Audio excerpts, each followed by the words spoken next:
Hello everybody and welcome back to the Four Quarter Talk podcast with myself, Jack Brazil, and my co-host, as always, Josh Mazoke. Say what's up, Josh. We in the studio. If this makes it out. Joining us once again is our big Lithuanian friend, Matas Baranauskis. How are you doing, Matas? I'm good, thank you. We're back after a long hiatus. Me and Josh were just talking and we realised our last episode was in May. So we're coming up on that year mark since we last recorded, which is a bit scary. But, you know, life gets in the way, people. You know, it's been a very stressful time for a lot of people, and that's us included. We're in our third year. How are you lot finding third year? Let's talk some basketball. I think that's the perfect way to sum it up. As you can see, we're in a change of location today. We're in our university radio studios. We're in the studios. We really should have taken more advantage of this space. I mean, we look professional. That's hard for us. I mean, you know, our show used to just be a slideshow of basketball pictures with some voiceover on top. But we're up in the quality for 2022. And long may it continue. Right, let's get straight into today's episode without further ado. And I believe you wanted to start the episode with a bit of talk about your Celtics, Matas. Currently sitting at 23 and 22 on the season, one game over 500. Not what we expected from the Celtics. We expected a little bit more, especially bringing back Al Horford and Dennis Schroeder, adding some pieces to that roster. Obviously an underwhelming season last year as well. And the question has been raised by a lot of people. Can the two J's coexist? They've had 5 seasons together now, 4 playoff appearances, 2 conference final visits. Is that their ceiling? And it looks like they're regressing as well. So is it time to break those two up, Matas? Well, first of all, we are 23 and 23, for your knowledge. My bad.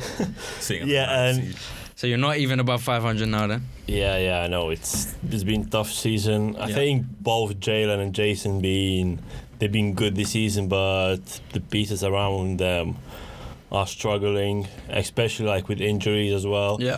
We are the team with the most days without players due to COVID as well. Yeah.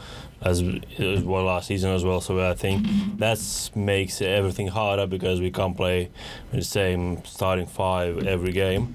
But as Jalen Rose said, like you can't, like if the Celtics break it up, it will be the dumbest mistake they ever do. Yeah. You can't break but Jason's still 23, will be 24 now, and Jalen's 25, so they're not even in their prime. Like there's no reason for Celtics to break them. So, if those two are the pieces that are staying put, how do you improve this roster? Because obviously, if you have those 2 stars, you've always got to be in win now mode with those 2, right? How do you make changes and how do you move pieces around them to make the Celtics a winning franchise again? You just need a bit of more consistent shooting around them. Okay. Because we have Josh Richardson. He's having a good season this year, but he not very reliable shooter sometimes.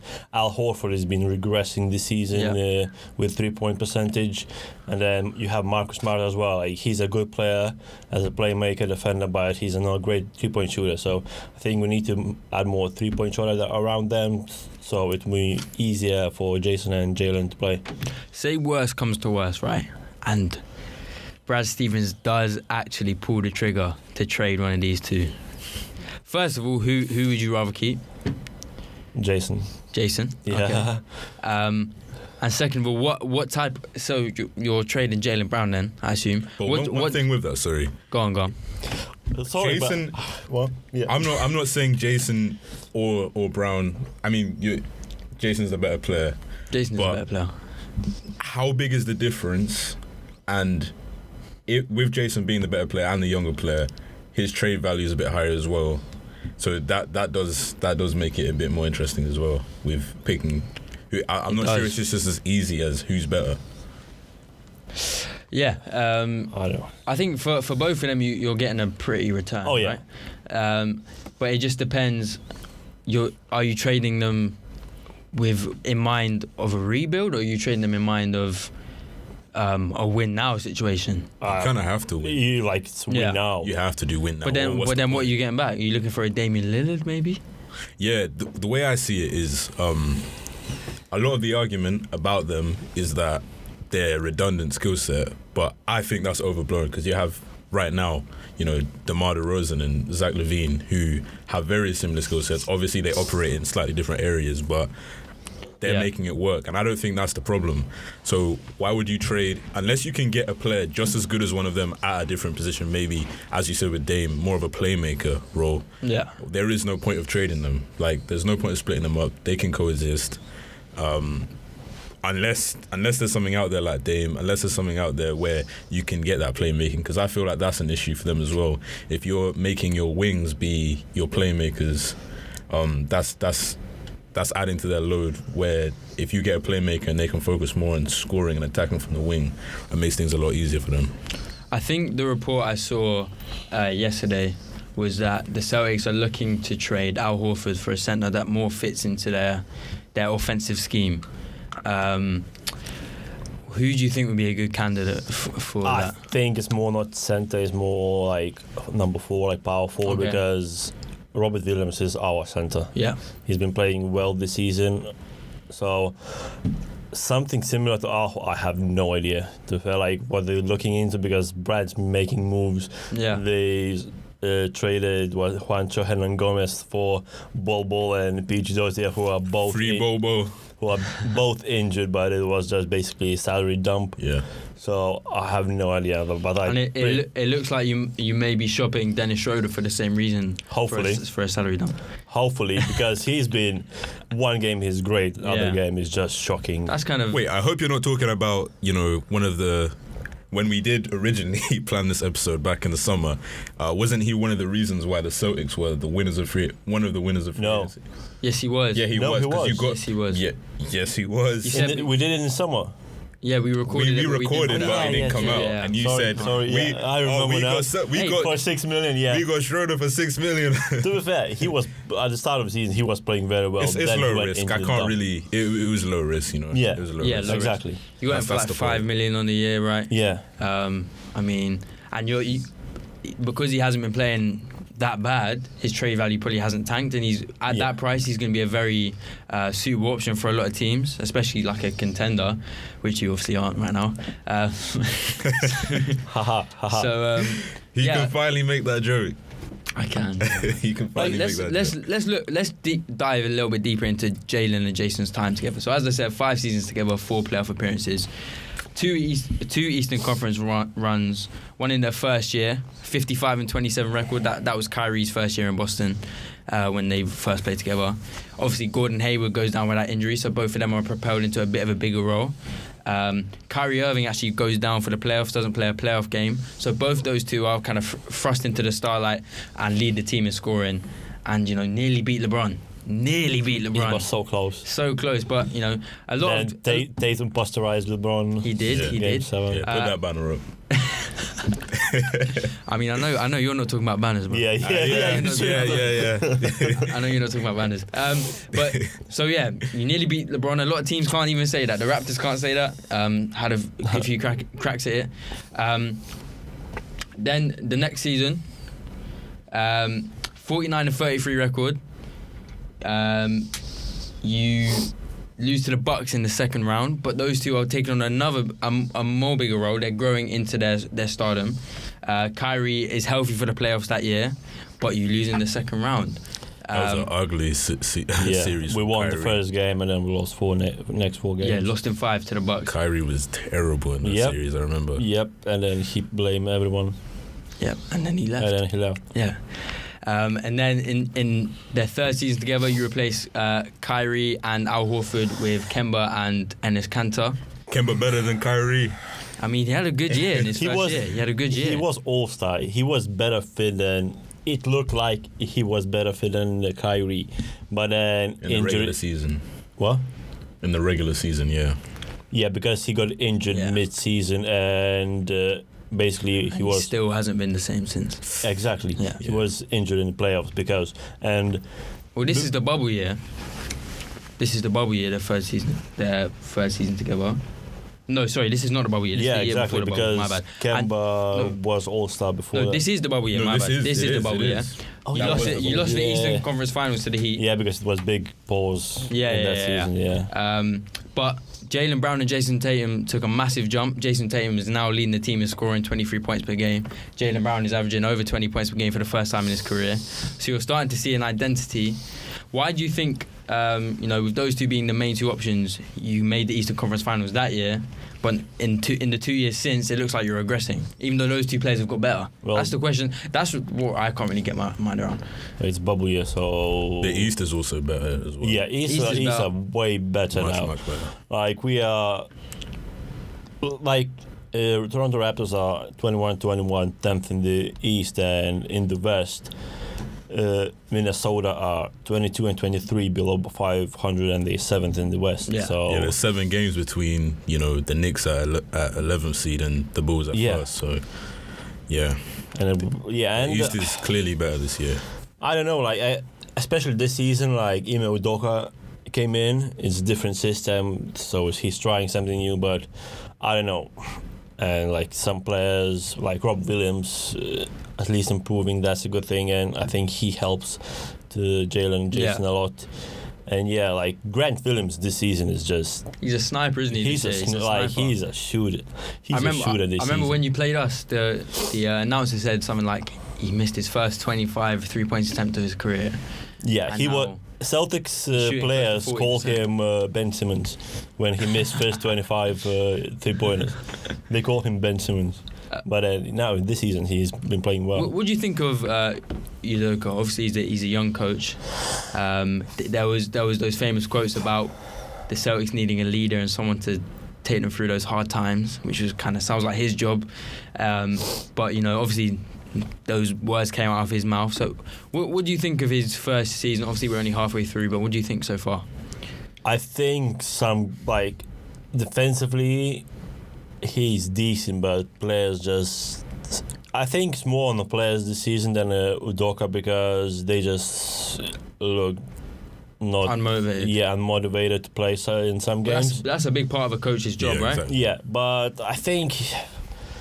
Yeah, as I said, new first-time coach, it's very difficult for him. So, but this is why I'm kind of questioning that appointment now, because if you tell me that you're in win now mode, right, with those two, why appoint this new novice head coach who's never coached in the NBA before? I think their earlier success has fast-tracked the expectations because they are still young players. Yeah. You have this tendency to kind of rush when young players show potential. I think that was a downfall of Anthony Davis when he was in New Orleans. He pretty early showed his potential, and then they kind of went into win now mode really early. Without actually building up any young talent around him, and that was kind of their downfall. And front offices kind of have the tendency to do that. Their 2-star players are still quite young, so there's no need to, especially with. I mean, you have the Bulls who have a bit of young players, but now they're a lot more, veteran. We have a very good balance, I believe. Yeah, they're veteran led now. Yeah. And DeRozan and Levine, DeRozan's 32, Levine's 32. 29. No, Levine's 27. Is he 27? Levine's 27. Yeah, so it's still He's still eighth year in the league, so he's a veteran. Yeah, exactly.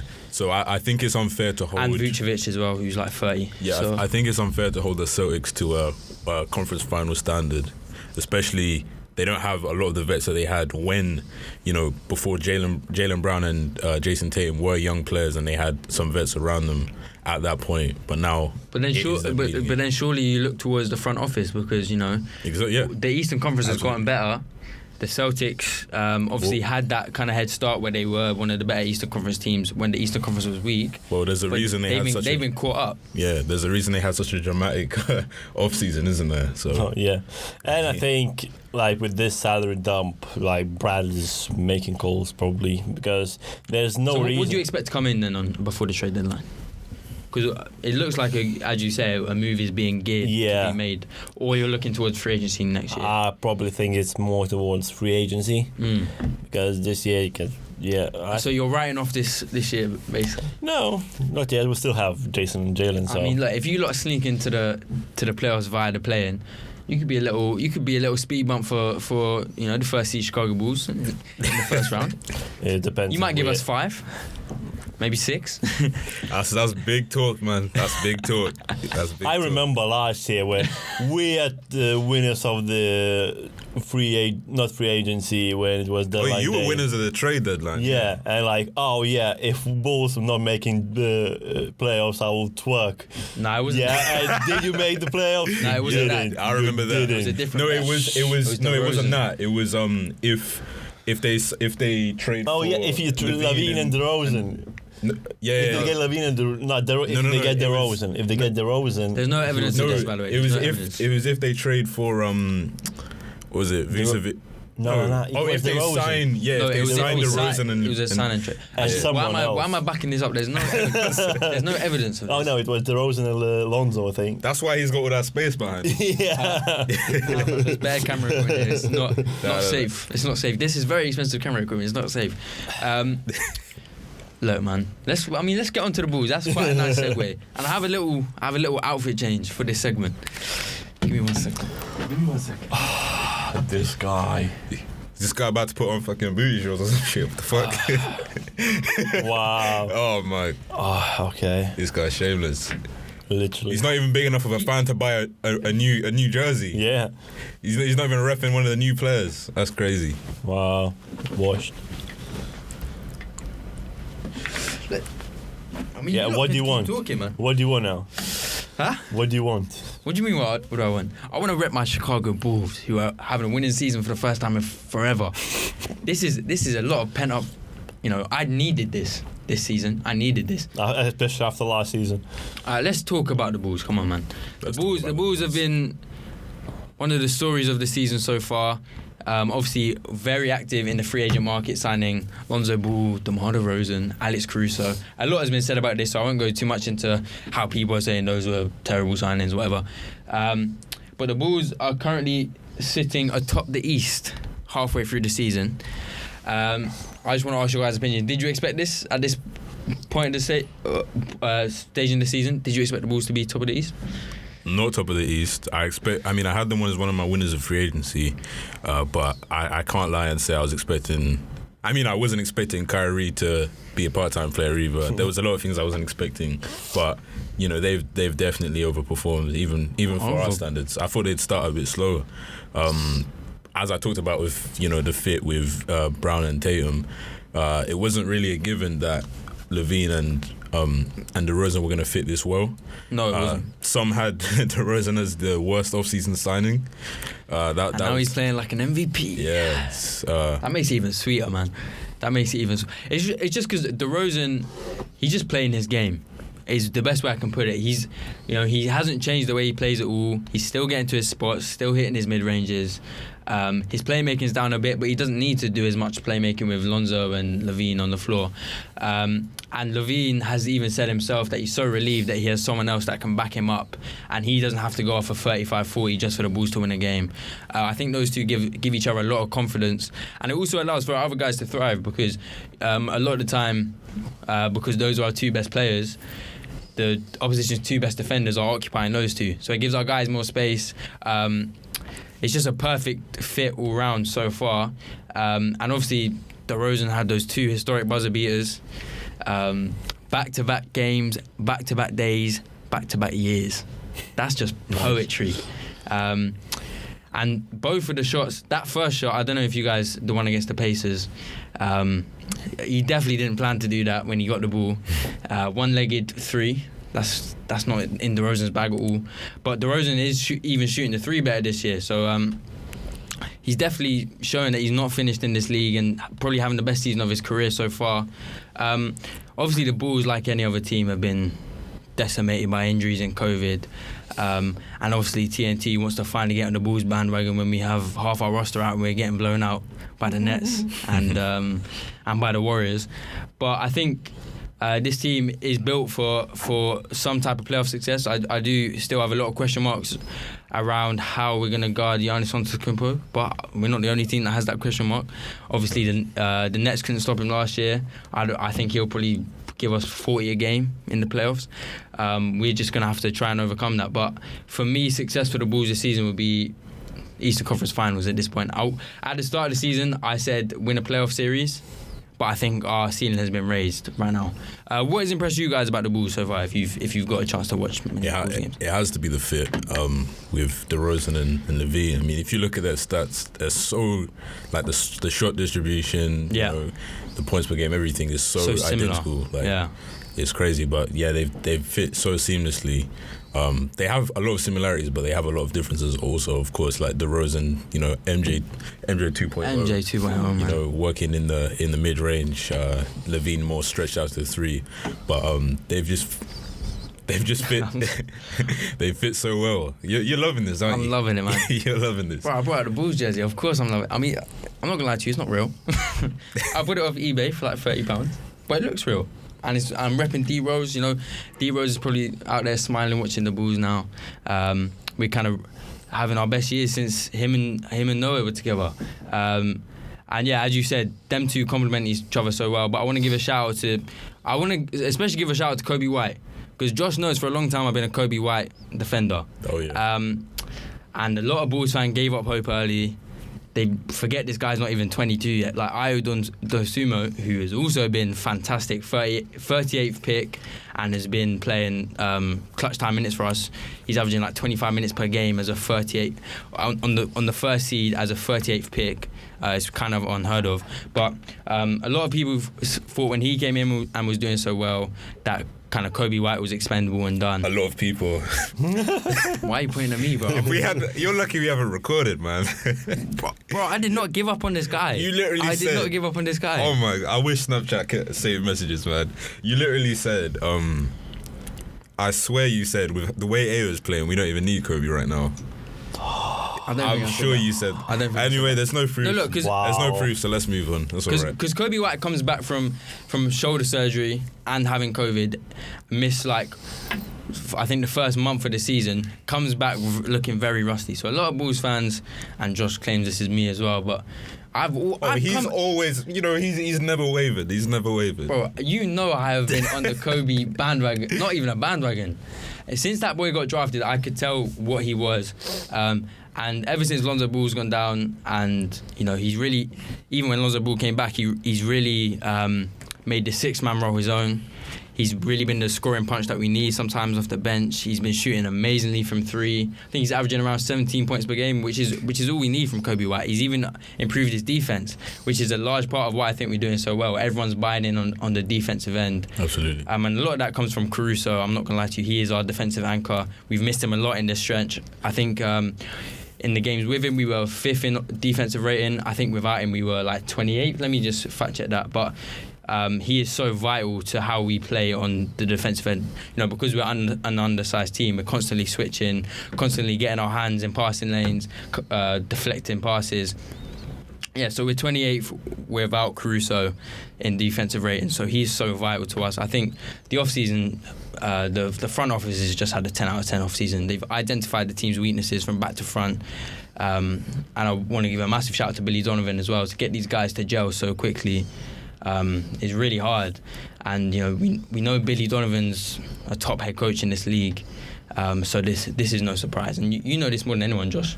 You know, I didn't know until the last season, to be fair, but he's had his moments. I mean, he got you up to the playoffs. That was a great season. Yeah. He wasn't really able to do much with. I mean, he was looking like Scott Brooks 2.0 for a minute. Yeah. There was, for half of that Warriors series, I thought he was out coaching Steve Kerr, but.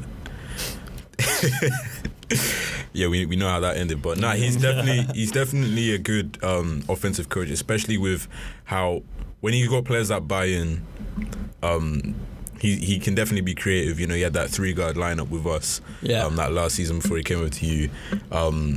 Obviously, I mean, he's been starting Javonte Green at power forward all season, so you know he's definitely a creative coach. Yeah, we've been playing like, you know, 4 6'5" people and Vucevic, and we still had like the 5th best defense in the league because of how he's getting people to collapse and scramble on defense. So I think he's definitely improved as a defensive coach as well. And yeah, man, long may the Bulls be good, man, because this is really nice. Not like staying up till like 2 a.m. and knowing your team's probably gonna win is a much better feeling than when your eyes are burning at 3 a.m. You're down 15, and you haven't to watch like Denzel Valentine take limitless threes and airballing. At least you have an Eastern Conference team, man. Well, back in OKC days, like in when their games are watchable. Yeah. There was some 4 a.m., 5 a.m. nights, man. I watched all three of those of our 3-1 lead collapse, all 3 games, and that is pain. That is painful. I might have fallen out of love with basketball. There's nothing worse than after Clay's 11-3 game, you just sat there. The stream comes off. I'm sorry, the league pass comes off, and the birds are chirping and it's light again. It's like, you see, like you're staring at your reflection in the black screen. You're like, you just start hearing birds chirping. Yeah. There's nothing like it, man. Well, seeing as we've spoken about our 2 franchises, I guess it's only fair to give a little mention to the OKC. Obviously, What about us? No, just give a little like. Josh Giddey's been good, I guess. Yeah, Josh Giddey. Oh yeah, Giddey missed a weakness in every part of basketball. You know? His weakness is basketball. Yeah. I mean, he's about. Well, to, he's good at TikTok. He is very good at TikTok. He's about to hit a third. He's about to have swept all 3 months of rookie of the month. Youngest player to ever get a triple double. Yeah. I mean, it seems like that record is being broken like every season now. Yeah. Now it's every season. He's had like 4 or 5 games to beat that to start the season. But yeah, no, he's really good. We just have to be patient. What was your reaction when they drafted him at 6? Because a lot of people felt that was too high. He was just fuming. He was fuming. Nah, I was confused. I didn't know too much about him. But I didn't. Well, who was still on the board at that? Was Scotty Barnes still on the board? No. He was 4th, wasn't he? Yeah, he got taken before us. I thought we were taking Kuminga, but to be honest, I was like 7th. Huh? Kuminga went 7th, yeah. He went after us to Golden State. Yeah. But then I heard that Golden State were trying to get Giddey. And so I was like, there must be something. That would have been weird. I'm pretty sure when Golden State winning Giddey, that would have been. Yeah, when Grizzlies traded. Yeah, but he fits JV. that system perfectly. Does he? Like their system is all about playmaking. Yeah, but he can't shoot. Yeah. He's an alright. He's an alright shooter. I think. To be fair, I think the Warriors probably went into that draft just wanting to draft the best player available as a trade piece, right? Yeah. But I think Giddey probably does have a higher upside than Kuminga at this point. But Kuminga's looked very good over the last few games, actually. If you watched the Warriors, he torched us. He scored 25 against us. So Kuminga's a very raw prospect. Yeah. Shay's, he struggled a little bit this season. A little bit, but he's had his ups as well. Like you can still see. I mean, he's an elite talent. Yeah, he's the face of the franchise. Yeah, he's going to continue that way. How's Dort? Yeah, Dort's been great. Yeah, he's on. I mean, he's quite far behind, but he's second in that streak of 3-pointers made every game. I think he's reaching like 40 to 50 games of. I need to fact check that, but he's really come into his own. He's more of a scorer now. I think he's pushing. He's showing potential to be a 20-point per game scorer. So. We've got that little core there. You got every pick in the NBA as well, including the Clippers this year, who are struggling. Yes. So we might have what we thought we had with the Rockets pick last year because there's no protection on it this time. With PG, he's looking like he might be out for the season. Not great for my fantasy, but for OKC, ideal. Yeah, that trade's getting better and better by the day. Yes, sir, it is. So the plan, I'm guessing the plan for the OKC the rest of the season is just keep losing, keep giving your young guys a lot of minutes. Yeah. Simple. I mean, we don't have to lose by 70. We don't have to lose by 70. Oh yeah. All losses. Yes. We can lose by 1. We can lose by 10. Hey, you could put that up in the rafters. Huh? God just lost in NBA history. You could put it up in the rafters. Hey, you're not far behind, so. Wait, what did we do? You lost by like 60 something one time as well. I remember when Giddey got drafted, George was like we were losing so many games just to draft Josh Giddey. Yeah. You were annoyed, especially. I didn't know. Yeah, I didn't know. Especially that game when you won against Celtics. You were so annoyed because of that. No, but that was. No, was it that game? there was a game when Muscala hit a game winner. No, it was like literally you went on a losing streak and one win against the Celtics. I mean, but you'd want a higher pick anyway. It's more about having a higher pick. But like, no, there was a game when Muscala hit a game winner. It wasn't last season, it was the season before. And that gave the 76ers a rights to draft Maxey. Ooh. And that one hurts. He would have been nice for that you. That one hurts, man. That one hurts. If it was Maxey for them. Yeah, that's what I mean. If they had Maxey. Actually, we would have just drafted like some random European. Yeah, but at this point, yeah. Can we get a Pokashevsky update? How's he doing? He's a project, man. Nah, he's looking more confident, but that's about it so far. Okay. But, mid-20s pick. Yeah. He's a project. Yeah, so getting into the next segment of the podcast then, and I did some research last night looking around the league what trades are being discussed as we're approaching the February 10th trade deadline. So I'm going to give you guys some proposed trades, some rumours, and you just tell me if you're all in on that, if that's a good idea, or if you think the trade's crap and won't go ahead. So obviously the big fish to catch coming up to the trade deadline is Ben Simmons. Ben Simmons has sat out the whole season with the Philadelphia 76ers. And, the 76ers are getting more and more frustrated about the situation. But they want a lot in return. They want at least an all-star, maybe two, and a lot of future first-round picks. And the team discussed in trade talks with Ben Simmons recently was the Sacramento Kings. Obviously, the Sacramento Kings have been in this purgatory of mediocrity for about 15 years now. Mediocre is really nice. That's like average. Like, they've been bottom feed. They've been a poverty franchise. We can all agree. They are the poverty franchise. Yeah. And they obviously want to end that playoff drought. Longest streak in the NBA currently. So something that was discussed was the Kings were willing to offer Buddy Hield, Tyrese Halliburton, Harrison Barnes, and 2 firsts for Simmons, Harris, and Matisse Thybulle.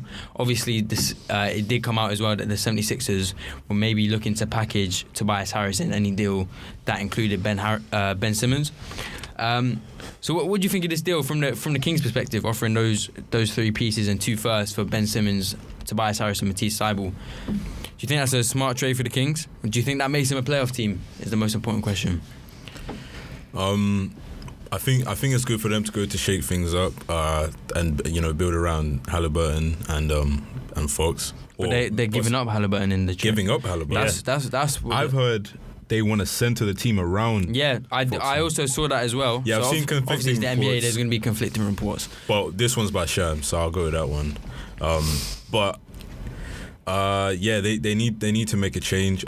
Fox is having a down year, but he's picked things up since they made the coaching fire. Luke Walton. It's hard to get motivated to play for Luke Walton, but I'm surprised if he'll get a head coach job again in the NBA. He's still riding that 73 win. That start of that season. Yeah.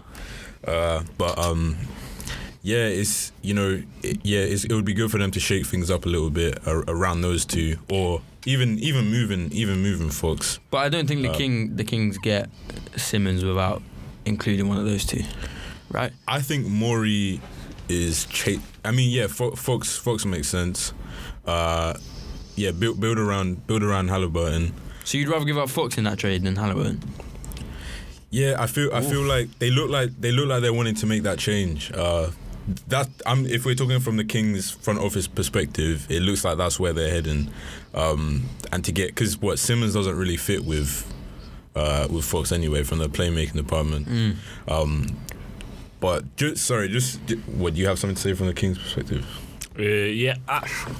I think that's maybe good trade, as you said. Is it a good trade for the Kings? Not giving up Tyrese. I wouldn't give up Tyrese. If you give up Tyrese, but is it a good trade if you give up Fox? So say we go Hield, Barnes, Fox, and 2 first for Simmons, Harris, and Thibault. Yeah. Does that make? Especially with if they're getting Ben Simmons and Tyree, they get Tyree Matisse. Matisse, Thibault. If they get exactly. Thibault, But this is also what I saw in the report is that the sticking point is that they want to keep. Thibault. Exactly. I think Thibault is obviously like their best defensive player by far. Yeah, and he's one of the better defenders in the league. It's that trade, except it's Fox instead of Halliburton. Yeah, I think Morey is chasing a ghost because I don't know what he wants. I don't know Morey who he thinks wants Ben a Simmons. lot. I don't know who he thinks Ben Simmons is. Also, another question: Do you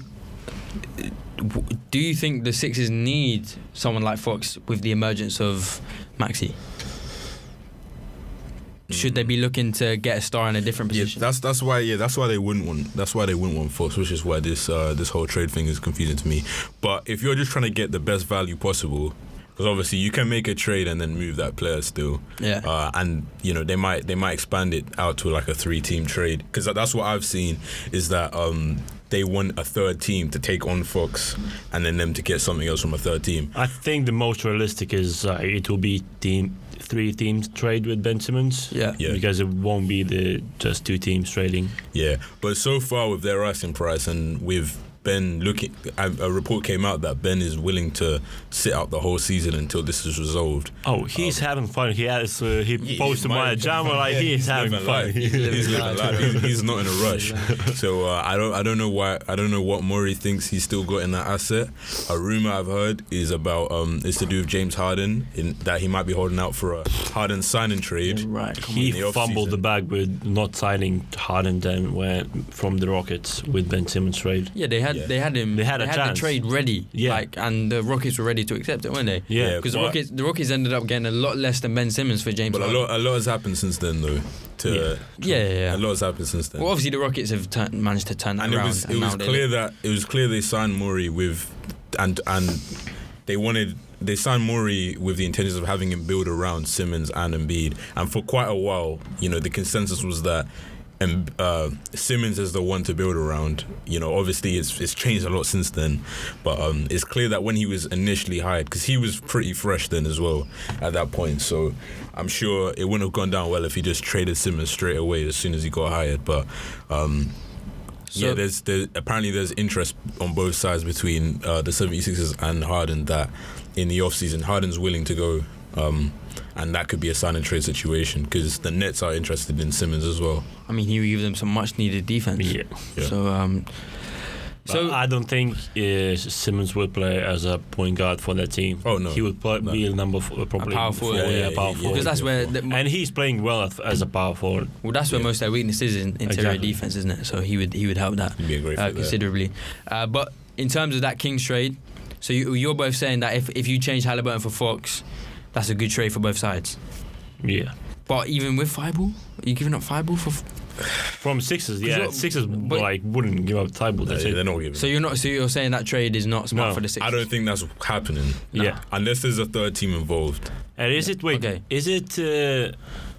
Harris and Simmons? Harris, Simmons, Thibault. That huge contract. Yeah, that's how do you because it's a huge contract. I don't know how you. Well, that's why they're including Barnes and Hield in the deal. Yeah, they big contract, but not as big as Harris. That's like 90. Didn't Kuzma have that tweet like, how are you gonna move 90? Yeah. You're moving 90 million like that, That's, right. So we're saying that trade is not. It's smart for the Kings, but not smart for the Sixers. Yeah. Okay. Another trade that went through recently actually was Cam Reddish getting traded to the Knicks for Kevin Knox and the second, I believe. Yeah. Obviously, a lot of people at face value were scratching their heads as to why the Hawks did this trade. Cam Reddish, a promising young prospect, for Kevin Knox, who wore a Fortnite suit to his job, and that kind of set the tone for his career so far. And a second-round pick, but Summer League MVP. Now a lot of whispers are coming up that this is part of a Hawks' bigger plan to make a big move at the trade deadline. So what do we think the Hawks are going to do in this situation? Do you think Collins is expendable? I heard reports that Bogdanovic is being made expendable in trade talks.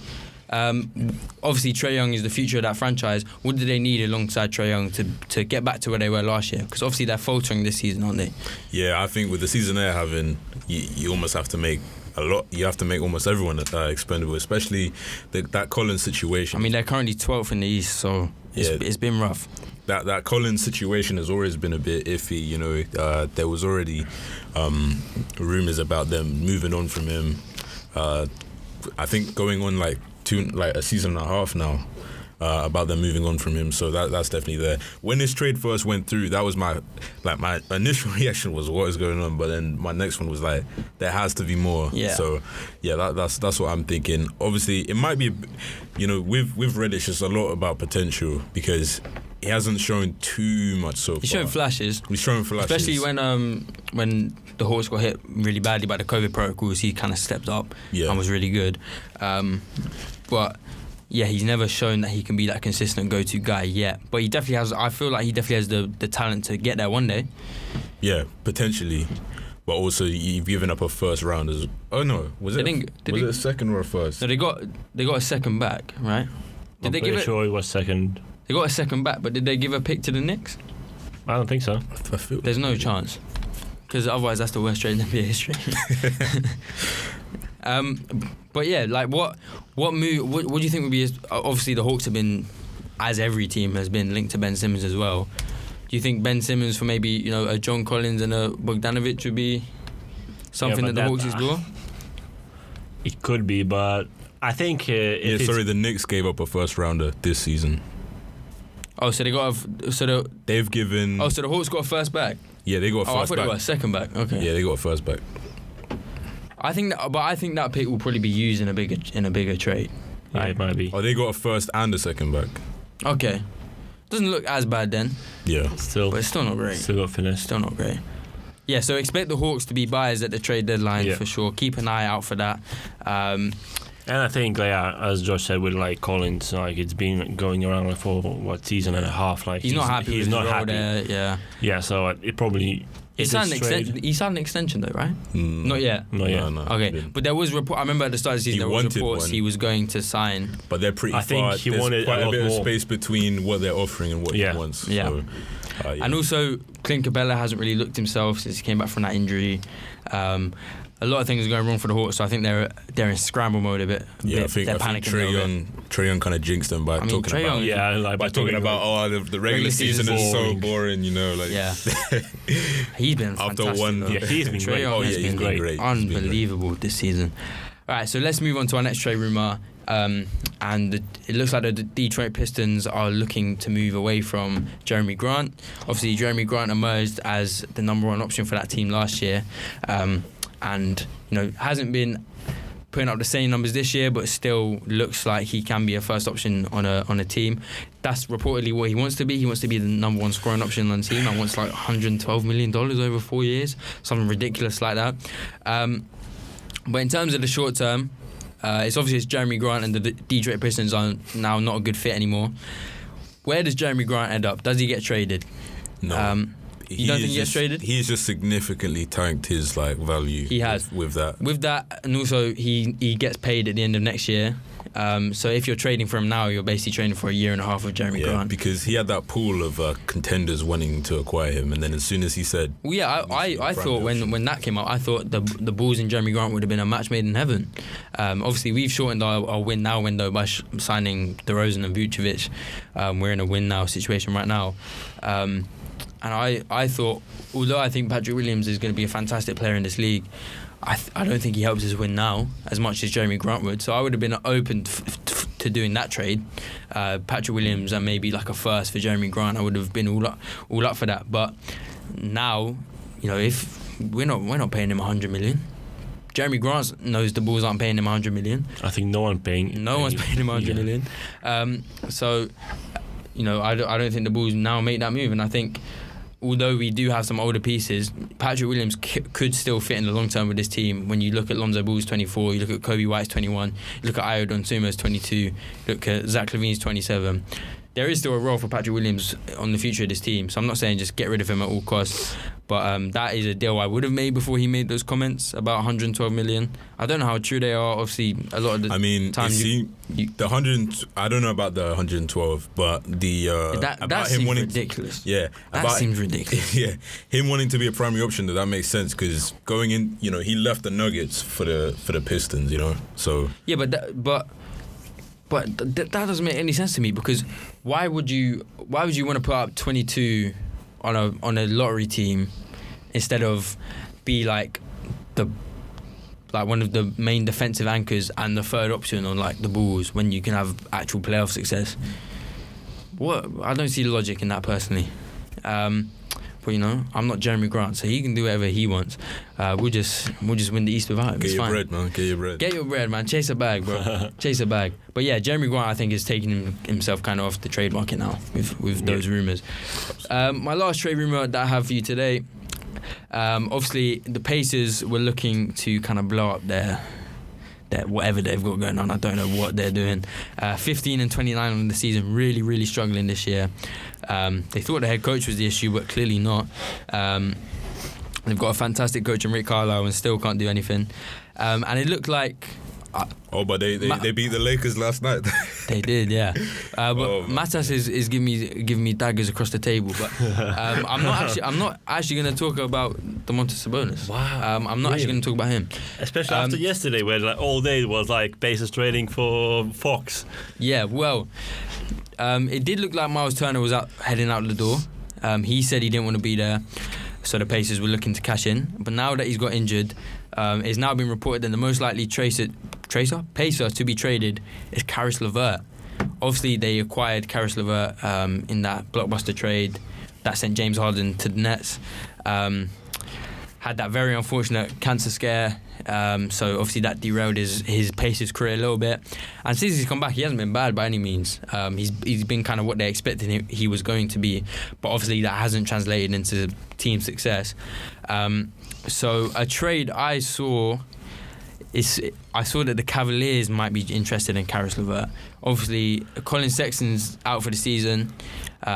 Ricky Rubio's out for the season, and they've had a very they're right out there at the top of the East. So they want to capitalize on this success. First of all, at face value, do you think Karis LeVert to the Cavaliers is a smart move? Well, they're playing 3 7-footers. I don't know. I think he needs to grow up if he wants to be a Cavalier at this point. Stretch him out a little bit. Yeah. But the trade I came up with... Pause. The trade I came up with... let me know what you think it is. So we've got Karis LeVert to the Cavaliers for Isaac Okoro, Cedi Osman, and a 2023 lottery protected first. What do you think of that for both sides? Obviously, Isaac Okoro is a young guard, so it would be valuable to the Pacers. Cedi Osman I threw in to make up salary difference, but Cedi Osman is a valuable piece to the Cavaliers. But I think if you can get Karis LeVert, you do that.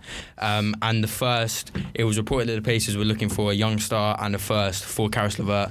So you've got your young star and Isaac Okoro, you got your first. Do you do that if you're the Cavaliers though?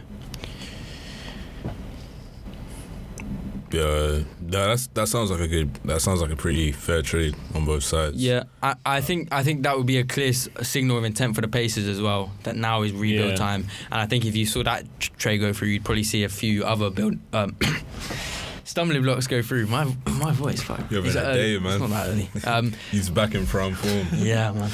I'm doing a lot of talking. You guys need to give me some thoughts. I thought you were setting it up.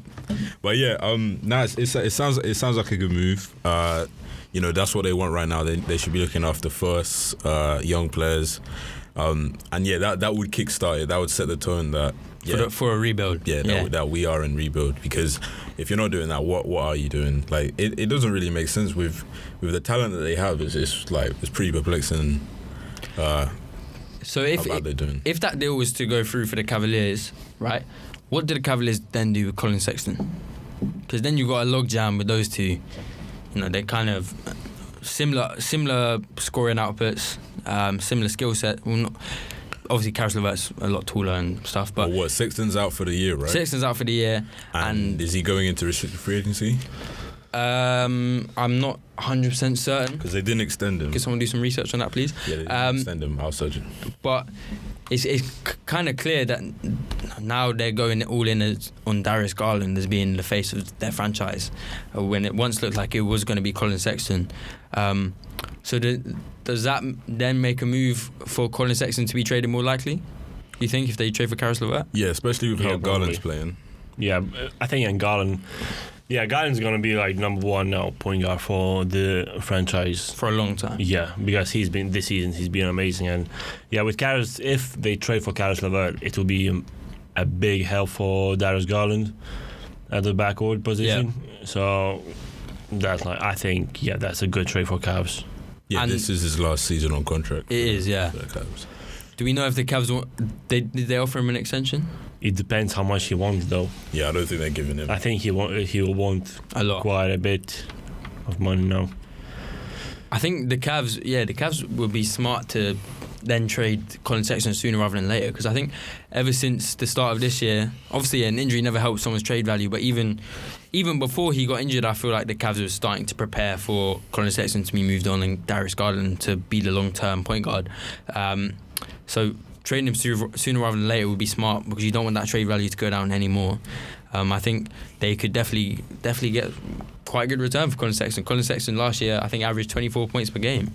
Obviously, it was on a bad Cavs team, but he's shown that he can score at a very high level in this league. So I think there's still a lot to be said for Colin Sexton. So we like this trade on both sides. Yeah. For both teams. Okay, well, keep an eye out on that one, and then after that, your boy could be on the move.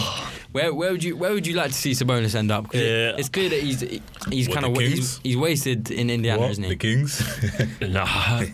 The thing is, like, poverty franchise.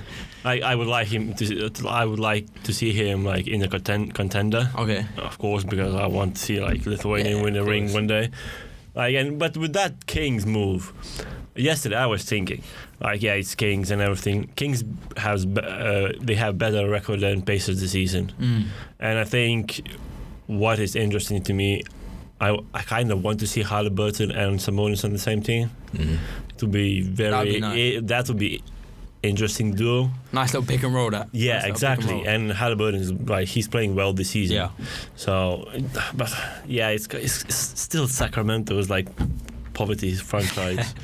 So I don't know. They were once quite a great franchise. You know, the Chris Webber days. Yeah, once 20 years ago. So yeah, I don't know. I want to see him. To be fair, I want to see him play good. Like right now, Pacers are trash, but he's playing well this season.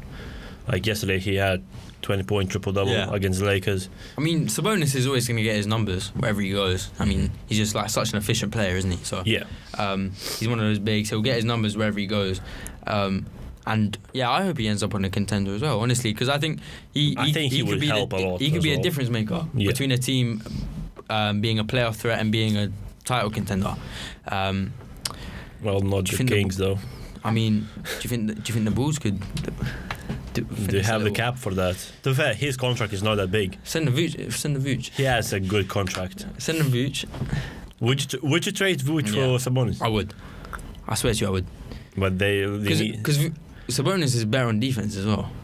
Yeah. Than Vooch is. I think he's just worse at three-pointers than Vooch. But Vooch hasn't been shooting the free well this year. He's only shooting 33% from free this year. And Sabonis shooting probably similar. Not like Valanciunas level good, but you know.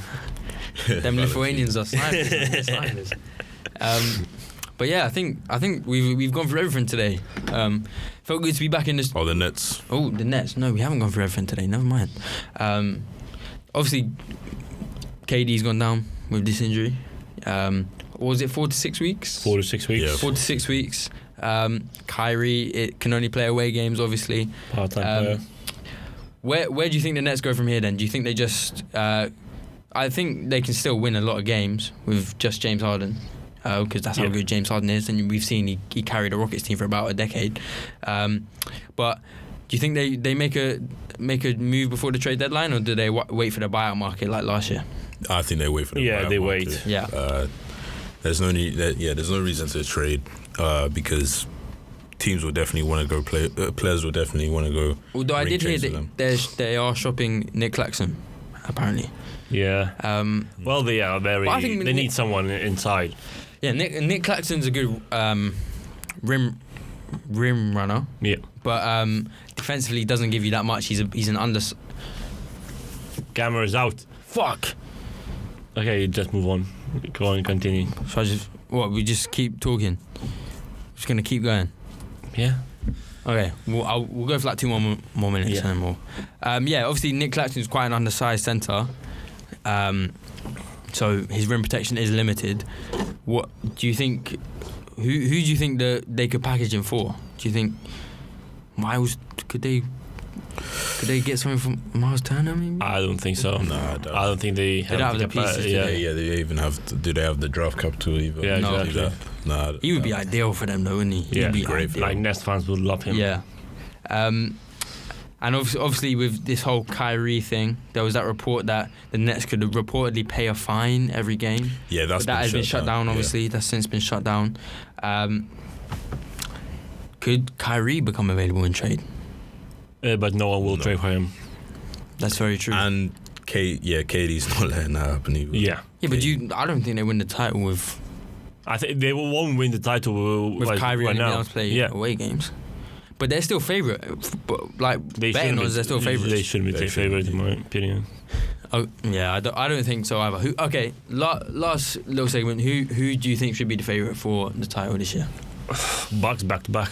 Bucks back to back. What are you saying, Josh? Yeah, Bucks should be the favourite. As things stand right now, the Bucks should be the favourite. A month ago, I might have said the Warriors, but right now, maybe if Jamal Murray comes back, Nuggets can do something interesting. No chance.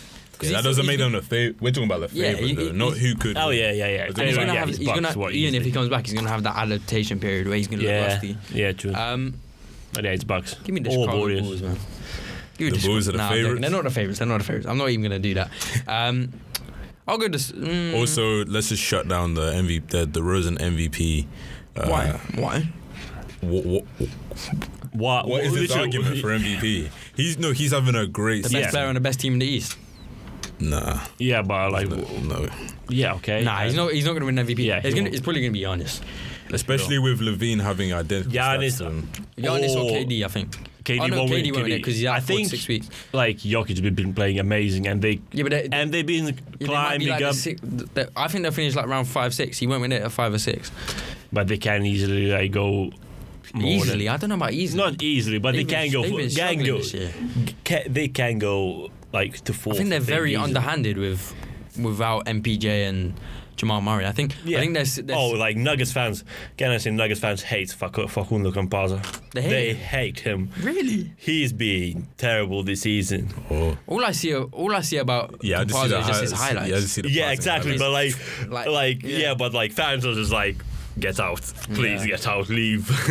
Yeah, Jokic is kind of having like Jokic has a great season. Oh yeah, he's having a great season. Doesn't he have like the highest PER of any player ever? Yeah, something like that. Yeah, I think so. But yeah, like as I said, like probably Giannis winning. At this point, he's every time Giannis you watch number him, 1. it looks like he's playing at 50%. It doesn't even look like he's like putting that much effort in. Wow, crazy. Like crazy. Even if he like assists the winner, scores the winner, he looks like not bothered at all. If this guy had like a social media presence, he would be like the face of the NBA. 100%, I think. Yeah. But especially being like European. Yeah. Like he'd be like how the NBA pushes Giannis and Luka. Yeah. He'd be right there. Yeah, 100%. But yeah, anyway, I think that's all we've got time for today. Both our cameras have stopped working, so you'll probably be seeing some pictures on the screen right now. So yeah, let's get out of here. Thank you guys for joining me. Let's do this more. Let's do this more often. Been a pleasure. This was a lot of fun. Thank you everyone for listening as usual, and we're out. Peace.